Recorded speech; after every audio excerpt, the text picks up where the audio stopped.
যাবতীয় তারিফ ও প্রশংসা, গুণকীর্তন, উপাসনা, আরাধনা সমস্ত কিছুই মহান রব্বুল আলামিনের নিমিত্তে, যিনি বড় ভালোবেসে আজকে মিলাদুন নবী উপলক্ষে এত বড় একটা জালসা করার আল্লাহ পাক তৌফিক দান করেছেন।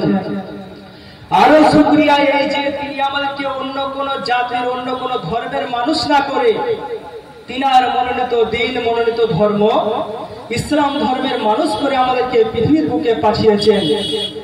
সে মহান রব্বুল আলামিনের শুকরিয়া আদায় করি, সকলে বলি আলহামদুলিল্লাহ, আলহামদুলিল্লাহ।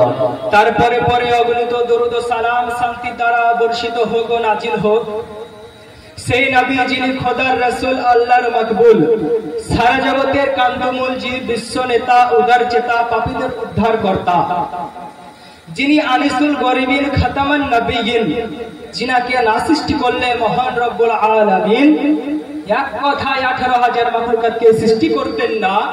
সেই নবীর প্রতি অগণিত দরুদ ও সালাম শান্তির দ্বারা বর্ষিত হোক, সকলে বলি আল্লাহুম্মা আমিন, আল্লাহুম্মা আমিন। ব্রাদার ইসলাম, আল্লাহ পাকের পবিত্র কালাম থেকে আমি একখানা আয়াতে কালেমা তেলাওয়াত করেছি। আল্লাহ পাক, আল্লাহ তাআলা এই পবিত্র কোরআনের মধ্যে বলছেন, ওয়া মা আরসালনাকা ইল্লা রাহমাতাল লিল আলামিন।